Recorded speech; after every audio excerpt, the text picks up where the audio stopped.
कहते हैं कि नारायण कृष्ण में इतना सौंदर्य था कि जिस गली से निकल जाए वो पनिहारिन यदि पानी भर रही है तो उसकी बाल्टी पानी में छूट जाया करती थी, नदियां बहना छोड़ देती थी। इंसान तो क्या, गाय बछड़े भी उनके पीछे पीछे भागना शुरू कर दिया करते थे। ऐसा जीवन था नारायण कृष्ण का, नारायण श्री कृष्ण का। चले जा रहे थे, हस्तिनापुर की बीथियों से रथ निकला नारायण कृष्ण का। एक छोटी सी झोपड़ी एक खड़ी है इंतजार में, क्या ये नारायण कृष्ण मेरे घर में पाहुना बनकर आएंगे?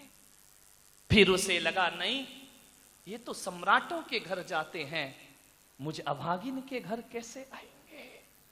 कृष्ण ने देखा उस बुढ़िया को, मुस्कुराए, रथ आगे बढ़ गया। पहुंचे हस्तिनापुर में, दुर्योधन से संधि का प्रस्ताव रखा कि तुम कुछ मत करो, पांडवों को 5 गांव दे दो, पूरा हस्तिनापुर तुम ले लो, ये भाई भाई की लड़ाइयां अच्छी नहीं होती हैं।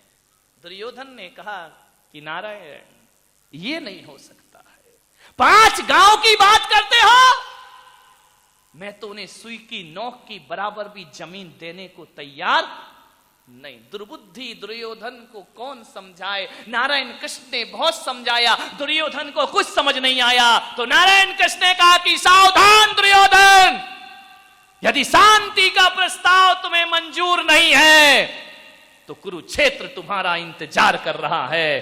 मैं कृष्ण हूं, मैं एक संदेश लेकर आया हूं शांति का, संधि का। यदि मंजूर नहीं तो युद्ध के लिए तैयार हो जाओ। और एक बात याद रखना दुर्योधन, ये जो युद्ध होगा ये तुम्हारी खानदान की बर्बादी होगी। और इसके अलावा दुर्बुद्धि दुर्योधन को कुछ समझ नहीं आया, कितना भी समझाओ दुर्बुद्धियों को, उनके पल्ले कुछ भी पड़ता नहीं है। बातें हुई राजनीति की।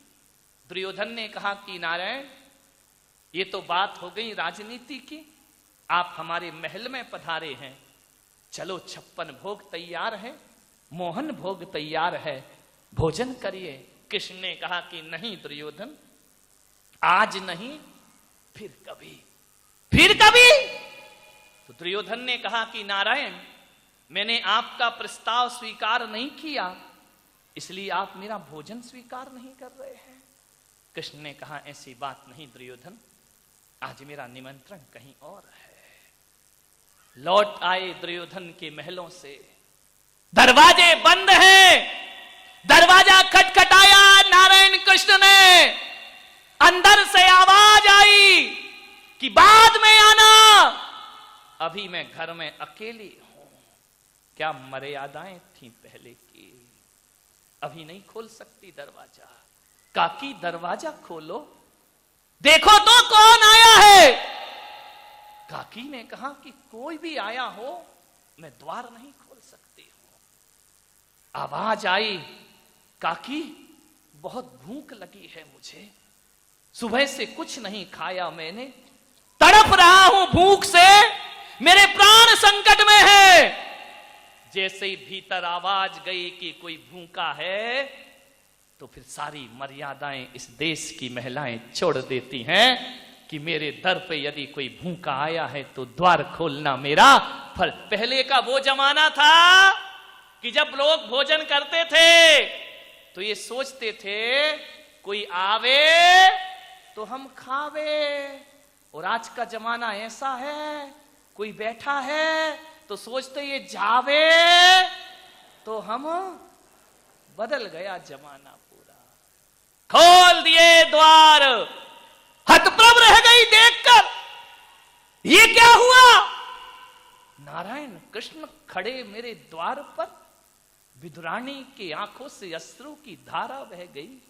उसने कहा कि ये मुझे तो विश्वास नहीं हो रहा है, सम्राट के घर गए और मेरे द्वार पे भोजन के लिए, उन्होंने जैसे ही देखा विदुरानी ने झरझर आंसू झरने लगे।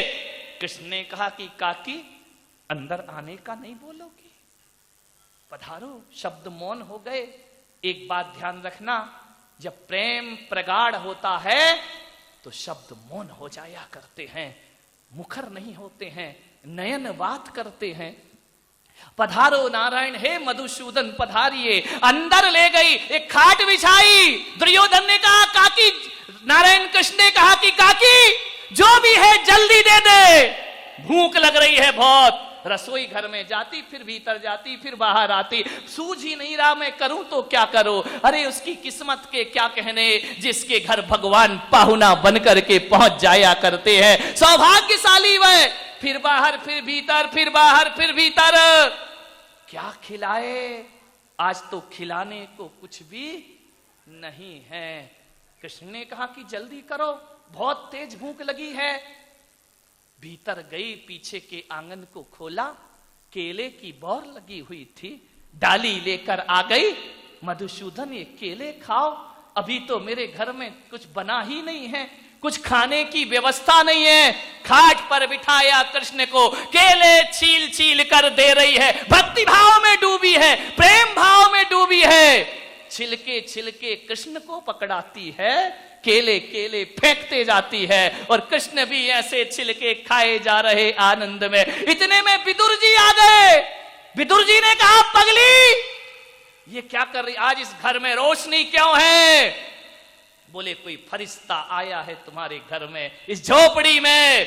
जाकर देखा नारायण कृष्ण बैठे, विदुरानी जमीन पर बैठी है, कृष्ण खाट पर बैठे हैं, छिलके पकड़ा रही है। विदुर ने कहा पागल हो गई।